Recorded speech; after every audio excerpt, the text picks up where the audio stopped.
Mpulira bulungi nnyo nti wabaddewo abamu bamuyita Katemba naye nga Victor Kamenyo akakasabya ddala. Remember waliwo akatambi akatambula nga Victor Kamenyo atambula goba omukyala amwegayirira, so wabaddewo frakasaawo yeegayirira omukyala, omukazi agaanye, omukazi amusuubiza amusabye obumumbi bwa ssente omuddira bingi. All that drama has been going on. Abamu balowooza nti it was merely drama engeri Victor Kamenyo gy'alina a show at Summer Gardens, era show gye bagamba nti teyatambula bulungi. Waliwo ababyogera, but fe abaliwo we confirmed it was a very good show that really brought up numbers. So twalowooza Katemba yali wa kupushinga show naye ebyaddala Katemba yali wa ddala. So Victor Kamenyo lwavaawo awo ng'omukazi aganye musonyiwa, n'amukubamu olwaga, n'amukubamu oluyimba, n'amugamba Ruth siri kuddira kabuleŋŋana siri kuddira. Kaakati Ruth ayagala agenda kusuwinga bwana Kamenyo olw'oluyimba luno. Ekisooka yakozesezza erinnya lye, ayagala abijjemu, aba ayagala ayisawo nnyimba ze aziyiseemu. Then ekyokubiri mu vidiyo ye yataddemu ebifaananyi ebya Ruth nabyo ayagala abijjemu. So the war is still there. And let's first listen to this one tulyoke tukomewo.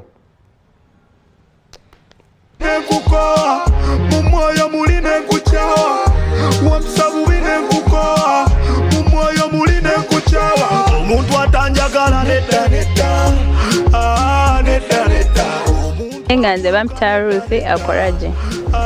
temuli line nnuma just linnya lyange cause muyimbi okitegeera aliwo kuyimba naye singa kano akalimu mu bracket Ruth nakushine bracket Ruth singa akajjako okitegeera luyimba lwe naluyimba nga bwaluyimba erusi ekali mu nsi balusi bangi kyoga ofunye olusomo. Nze nkola byange naye akola ebibye nate kinewunyisa nti ate akavubuka akayimba ako n'atakajjayo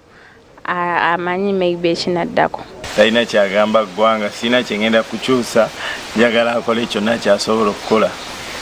Akole kyonna kyasobola okukola, sina kyengenda kukyusa mu luyimba.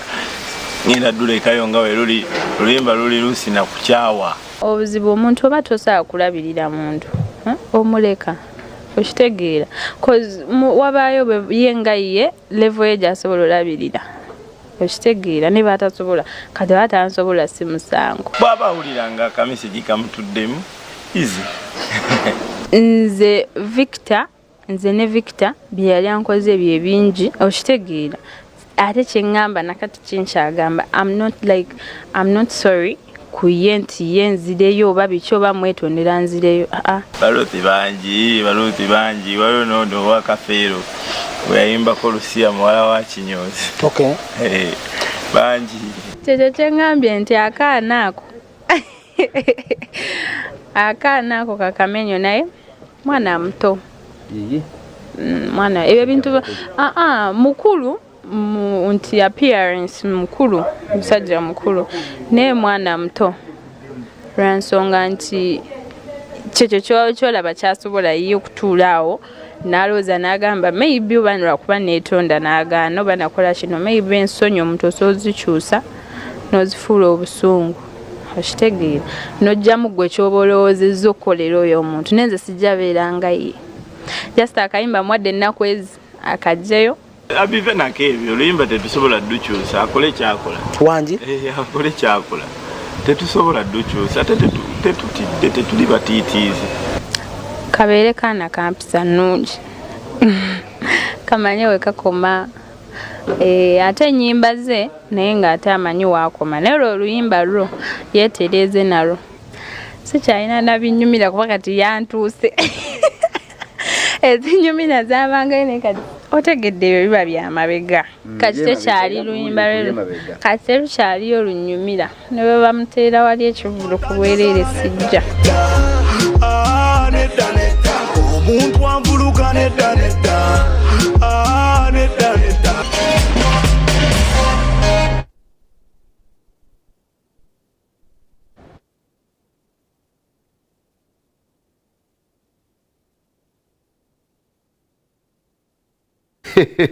Victor Kamenyo ensonga zisizeemu. Kale katubasabire Njagala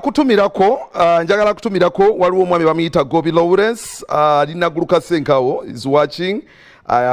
yiga message njifunye kansubira obubaka abulabye waliwo gwe bayita Ibrahim yes Ibrahim erinnya siritegedde thank you for watching n'abalala abalala Flex naye message njilabye Flex events big up on yourself Flex events enakuza omwezi 16 abasama abanda bayonna gye muwangaalira thank you so much okubanga mutulaba tulina enteekateeka gye tubaleetedde ku Africana nina ekivulu kye ngenda okubanga I unveil maaso ekyaffe tugenda kujooga abasama mujje tubeere wamu tunyumirwe we share ideas you tell us what has transpired there biki bye mutukopye eyo biki bye tubasinza kwegamba let's be in one environment and enjoy ourselves okitegeera tujja beera katikati awo I'm planning that nja kuba unveiling very soon tujja kiyita summer fest abasama tugenda kujooga okay tugenda kujooga I'm going to be unveiling that very soon kale njagala tweyongerayo mu mboozi talking about diaspora tulina omuyimbi gwe bayita Sava Karim mumujjukira bulungi nnyo Sava Karim yali musajja wa ngoma nganda nnyo era yali musajja wa maanyi naye like other artists betuze twogerako abaze ne bava mu Uganda ne bawangaalira eyo ali omu kwabo yayabulira Uganda n'atandika okubanga awangaalira eyo